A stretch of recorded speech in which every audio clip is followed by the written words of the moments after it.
그래서 하시면 다 됩니다. 선포하시겠습니다. 여러분 기도하러 나오셨습니다.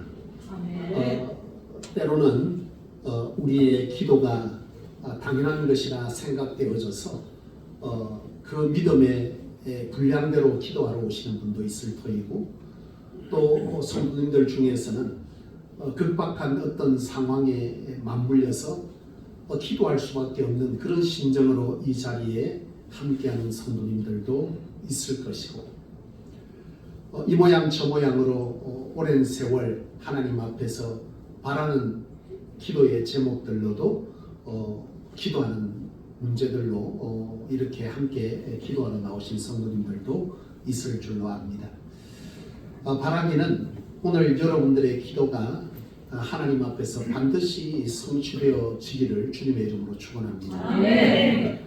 오늘 본문의 말씀은 기도의 응답에 관해서 어떤 자세가 필요한지에 관한 한 부분을 오늘 이 본문에 담고 있고, 또 예수님께서 신앙함에 있어서 어떤 모습을 칭찬하고 있는지에 관해서도 우리는 이 본문을 통해서 오늘 이 귀한 저녁의 시간에 말씀으로 우리의 신앙을 돌아보고 말씀으로 우리의 신앙이 성숙되어져 가는 그런 자리에 이를 수 있게 되기를 간절히 소원합니다.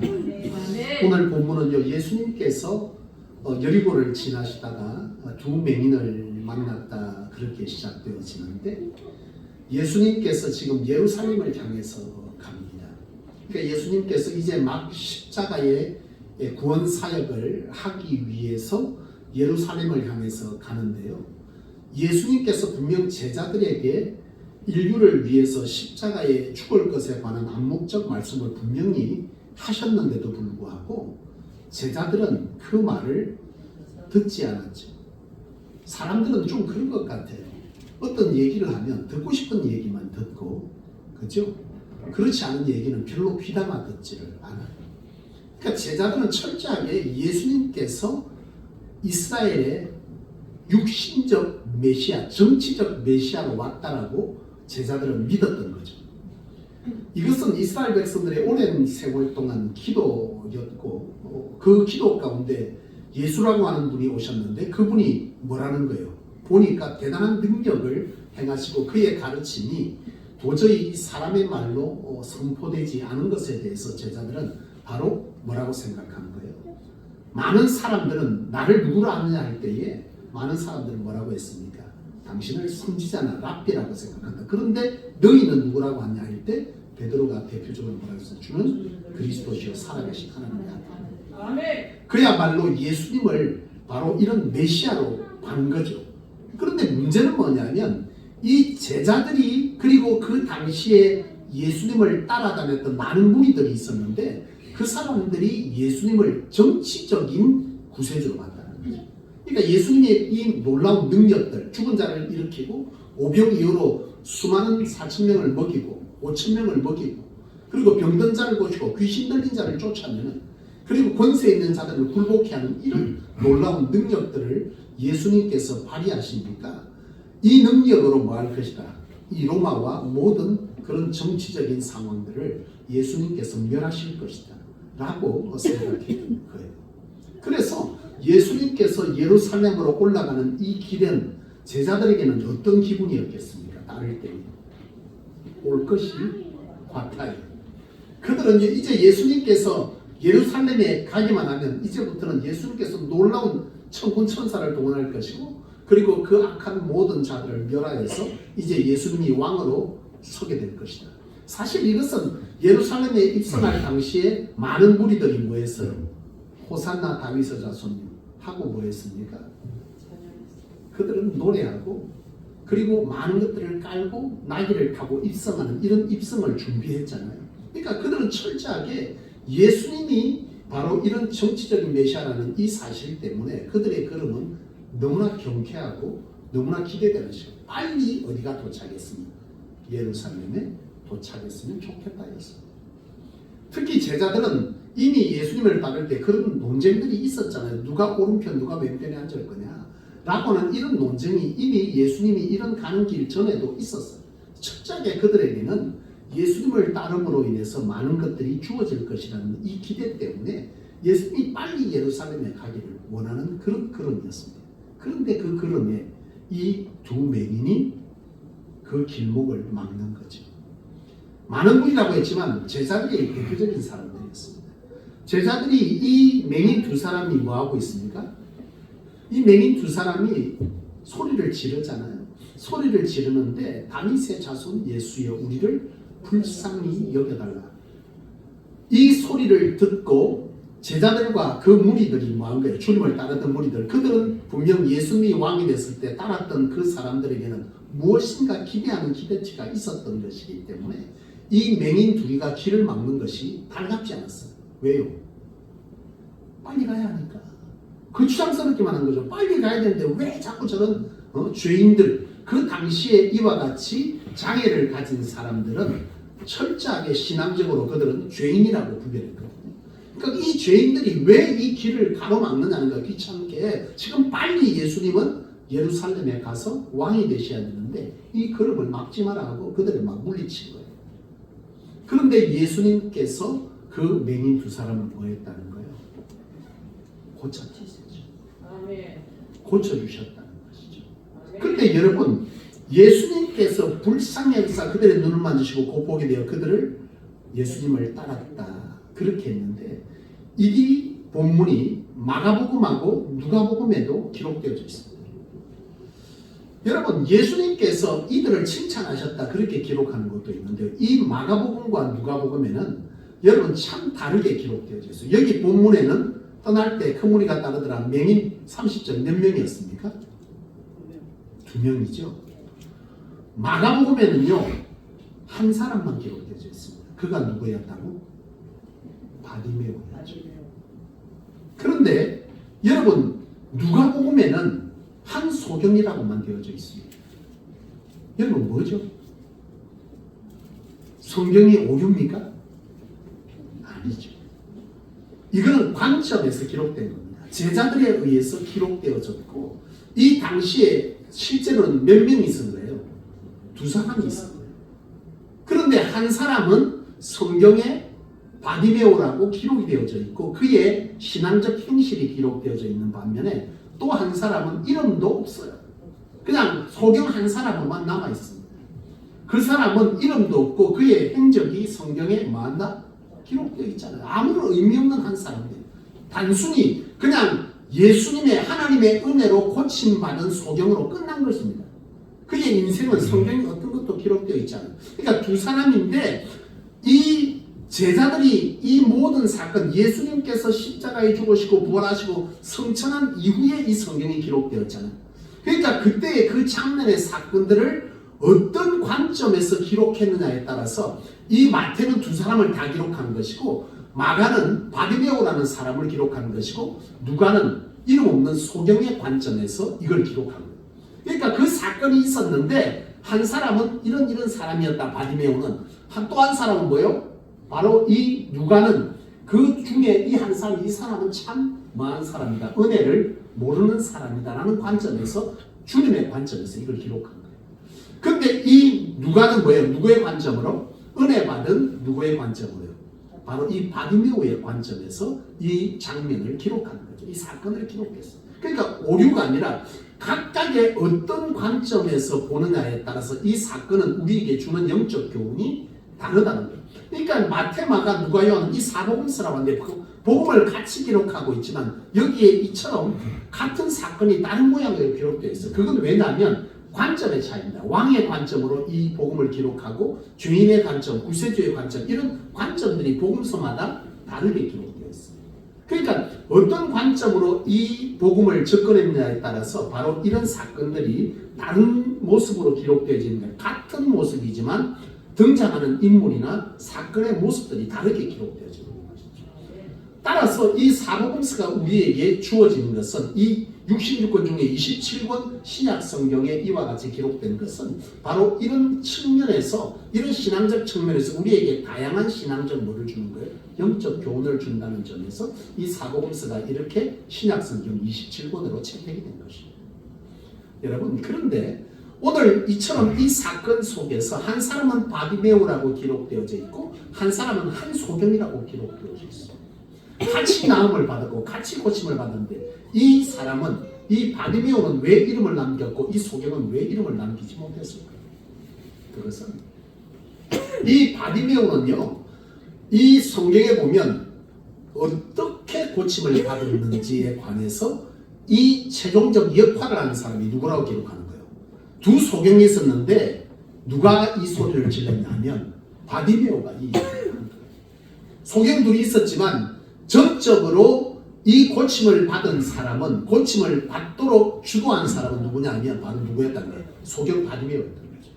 이 바디메오는 사실상 주님이 지나간다는 이 사실 앞에서 너무나 절박했어요.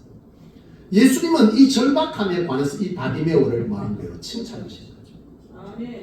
사실 이 소경은 그 당시에 죄인이었고 차를 탈 수도, 또 다른 어떤 방식으로 사람의 도움을 받을 수 있습니까? 없습니까? 없어요. 철저하게 어떤 방식으로든 예수님이 있는 곳에 이동할 수 있는 모든 조건이 다 차단된 사람이 소경들입니다. 근데 이 소경들이 예수님이라고 하는, 예수라는 사람에 관해서 들은 거예요. 사람들의 소문을 들은 거죠. 근데 그 예수님이 어디를 지나간다? 곧 여리고를 지나간다. 그래서 그들이 머물고 있던 이 여리고를 지나간다는 얘기를 듣고 예수님이 지나던 길목을 뭐하는 거예요? 지키고. 그리고 그들은 소리 지른 것입니다. 그런데 이 소리 지를 때에 예수님께서 그들을 불쌍히 여겼다 이렇게 기록되어 있는데, 예수님께서 그들을 불쌍히 여겼다라고 하는 것이 이들이 고침받은 이유는 아니에요. 그 앞에 이 바디메오의 고백이 굉장히 중요한데요. 이것은 오늘 우리가 기도의 응답에 관해서 대단히 중요한 문제예요. 그게 뭡니까? 바디메오는 예수를 어떻게 고백하고 있습니까? 다윗의 자손 예수라고 고백하는 거죠. 이 말은 뭐예요? 다윗의 자손 예수 그리스도의 세계라. 바로 예수님을 메시아로 인정했다는 거죠. 메시아는 뭐예요? 그냥 능력이 많은 한 사람입니까? 구세주라는 뜻입니다. 이 구세주는 다양하게 있는 사람을 말하는 게, 다양한 신을 말하는 게 아닙니다. 오로지 주 예수 그리스도. 아멘. 구원자. 아멘. 그러니까 이 바디메오라고 하는 이 사람은 자신의 이런 절박한 상황, 이 고침을 받고자 하는, 응답받고자 하는 이 소원에 관해서 예수님을 어떻게 바라보고 있는 거예요? 구세주로 바라보고. 오로지 당신만이 이 문제를 해결할 수 있다라고 하는 이 고백을 이 바디메오는 하고 있는 것이고, 그것이 오늘 이 바디메오가 바로 말려도 응답을 받은 이유였던 것입니다. 여러분, 오늘 우리가 기도함에 있어서 이 자세는 대단히 중요합니다. 무턱대고 끈질긴 기도, 열심히 있는 기도가 중요한 것이 아니라 가장 중요한 기도는 무슨 기도라는가요? 안 돼도 또 하고 안 돼도 또 하고. 지금 바디메오는 끈질긴 기도를 하고 있습니까? 안 하고 있습니까? 끈질긴 기도를 하고 있어요. 그런데 바디메오가 끈질긴 기도를 했기 때문에 이와 같이 응답을 받았다고 기록하고 있는 것이 아니에요. 그랬으면 바디메오가 예수님이여 우리를 뭐 해달라고, 불쌍히 해달라고 이렇게만 기록했어도 됐어요. 근데 여기에 굳이 이것을 기록한 것은 예수님께서 이 바디메오의 믿음의 중심을 뭐 했다는 거, 정확하게 깨닫고 있었다는 것이죠. 너는 나를 뭐로 보고 있다는 거예요? 구세주로 보고 있다는 거예요. 우리는 많은 문제들을 안고 있지만 그 문제들의 해결을 다양한 곳에서 해결점을 두고 그 하나의 부분으로 예수 그리스도를 찾고 있는 거죠. 이거 안 되는 거죠. 하나님은 오로지 하나님, 예수 그리스도 한 분만으로 이 문제를 해결할 수 있다라고 하는 이런 우리 안에 완벽한 믿음의 중심과 전적인 뭐예요? 끈질긴 태도, 이것이 결합되어질 때 이와 같이 응답될 수 있음을 이 본문 속에서 우리에게 영적으로 교훈하고 있는 것입니다. 아멘. 여러분, 무턱대고 안 되는데 또 하고 또 하고. 여러분, 이것이 아니라 가장 핵심은 끈질긴 기도, 가장 핵심은 뭐예요? 기도는 기도지만 여기에서 예수님의 발목을 잡을 수 있었던 것은 그가 오로지 예수님 외에는 이 문제를 해결할 분이 없다라고 하는 전적인 믿음이 이 바디메오에 있었다. 아멘. 여기도 해결할 수 있고 저기도 해결할 수 있고 그 와중에 예수님도 도와주세요. 이게 아니라는 거예요. 제가 그 전에 개척할 때 한 성도가 그랬어요. 자기는 아침마다 자기 인생을 위해서 기도한대. 근데 그 뒷말이 글자. 하나님 앞에 빌고, 부처님 앞에 빌고, 죽은 아버지한테 빌고. 그런데 여러분, 하나님은 가장 싫어하는 태도가 바로 이거죠. 여러분 뭐가 다르죠? 부처님한테 빌고, 조상님한테 빌고. 이걸 보고 여러분 웃었습니까? 하나님도 되고, 내 형제도 되고, 내 이웃도 되고, 내 친구도 되고. 뭐가 다릅니까? 같은 거. 우리가 우리의 삶의 문제들을 놓고 이 문제를 해결할 수 없다라고 하는 이 문제 앞에서 가장 중요한 태도는 하나님께서 가장 원하는 것은, 오늘 우리로 통해서 정말 하나님께서 원하는 것은 세상의 여러 방식을 다 따르다가 바로 이 하나님만으로 된다라고 하는 이런 마지막에 선 사람이 아닌 처음부터 하나님만으로 된다라고 하는 이것을 하나님 원해요. 아멘. 둘러 결국은 하나님만 된다라고 이런 상황들을 하나님은 원하는 것이 아니에요. 그건 하나님께서 참 아프지 않겠어요? 자녀가 둘러 결국은 아버지한테 왔어. 근데 그 둘러 올 때 얼마나 많은 상처들과 그리고 많은 고통들이 있어요. 하나님 원하는 건 그거예요.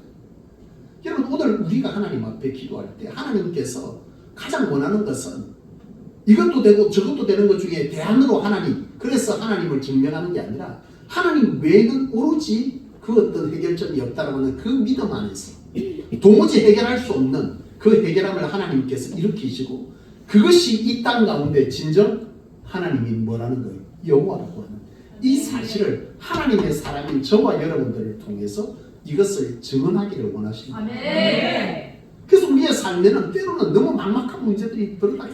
이거 도저히 해결될 수 없어요. 사실 지난 한 주일을 지금 제가 목회 기도하면서 있는데 현타가 왔어요.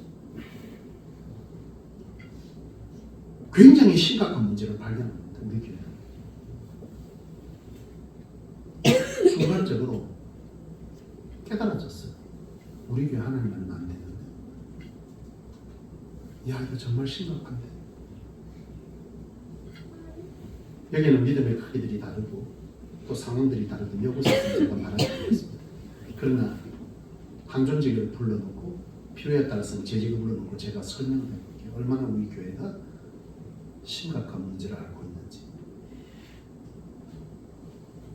순간적으로 깨달아져요. 이야, 진짜 하나님 아니면 안 되는구나.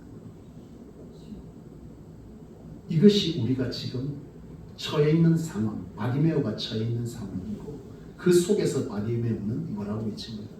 하나님만으로 됩니다. 여러 가지 상황들이, 여러 가지 사람들의 얘기들이 있겠지만 오로지 하나님만으로 됩니다. 아멘. 이 고백에 끈질긴 하나님을 향한 믿음의 고백과 걸음들이 있어질 때 도무지 일어날 수 없는 소경 바디메오가 눈 뜨는 사건처럼 우리의 삶의 현장들은 구름이 거치듯 거치는 역사를 하나님은 허락하실 것입니다. 아멘.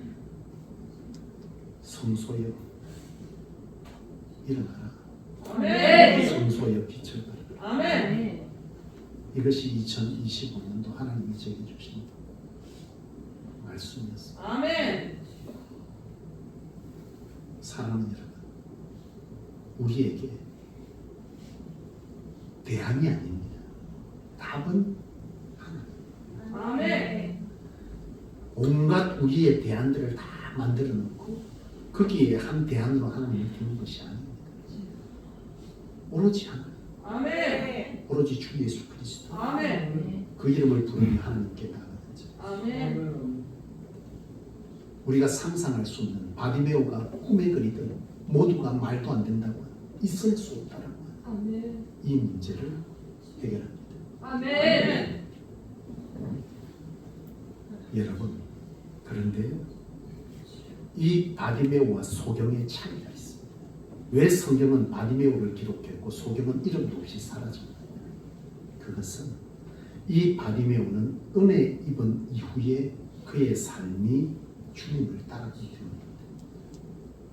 바디메오는 오늘 여기 보면 예수께서 불쌍히 여기서 34절에 그들의 눈을 만지시니 곧 보게 되어 그들이 예수를 뭐 했다고요? 따랐다고 끝났지만 이후에는 두 사람의 인생이 완전히 갈립니다. 바디메오는 주님을 따라서 자기가 받은 은혜들을 사람들에게 뭐 했어요? 증거하는 사람입니다. 아멘. 그리고 학자들은 말합니다. 이 바디메오가 초대 기독교회의 창립 멤버였다. 아멘. 그런데 소경한 사람은 예수님을 따르다가 예수님을 못 박을 때에 그 자리에 있어서 못 박으라고 외친 사람. 그 사람이 바로 이름 없는 한 소경입니다. 바디메오는 바로 이런 칭찬을 받았던 것이죠. 여러분, 바디메오는 참 끈질긴 사람입니다. 아멘. 하나님 앞에 기도하는 것도 끈질겼지만 믿음의 신앙을 지키고 사명의 길을 갈 때에도 이 바디메오는 참 끈질긴 사람이에요. 근데 이 이름 없는 소경은 고침받을 때도 덤으로 고침받더니 그 인생 또한 아무런 하나님 앞에 행적조차 남기지 아니하고 도리어 은혜를 하나님 앞에 뭘로 갚았어요? 악으로 갚았어요. 하나님의 은혜 받아 구원시켜 줬지만 주를 위해서 그 어떤 일도 행하고 싶지 않은 사람, 도리어 하나님의 교회를 아프게 하고 어지럽게 하는 사람으로 남은 사람이 바로 이름 없는 소경이었습니다. 여러분, 우리는 하나님 앞에서요 바디메오여야 합니다. 아멘. 기도에 관해서도 그 중심을 온전히 하나님께만 드려서 끈질기게 기도하는 사람, 하나님을 경험하고 구세주라고 하는 그 믿음 안에서 그분의 복음을 다시 눈뜬 이 맹인 바디메오가 눈을 뜨고 나서 끊임없이 교회를 세우는 것에 때로는 핍박과 때로는 여러 가지 환난들이 여러 가지 사명을 가로막는 조건들이 있었지만 바디메오는 신앙 안에서 사명을 붙드는 것에도 끈질긴 사람이었습니다. 그래서 바디메오는 이렇게 마태문에 마가문에 기록되어져 있는 것입니다. 네.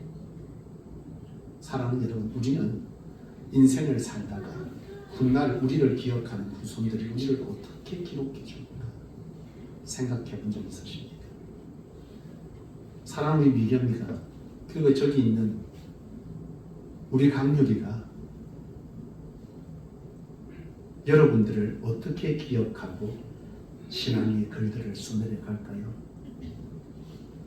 사랑하는 여러분, 난 오늘 저와 여러분들이 하나님 앞에서 이런 바디메오이기를 원하고 아멘. 우리 후손들이 볼 때에도 이름 없는 소경이 아닌 하나님 앞에 은혜 받은 자요, 믿음에 확실한 자요, 아멘. 신앙과 사명의 그 어떤 중에도 굴하지 아니하고 하나님의 교회를 든든히 세워갔던 사람으로 저와 여러분들이 이 성수 안에 아름다운 이름을 남길 수 있게 되기를 주님의 이름으로 축복합니다. 아멘. 말씀을 맺겠습니다.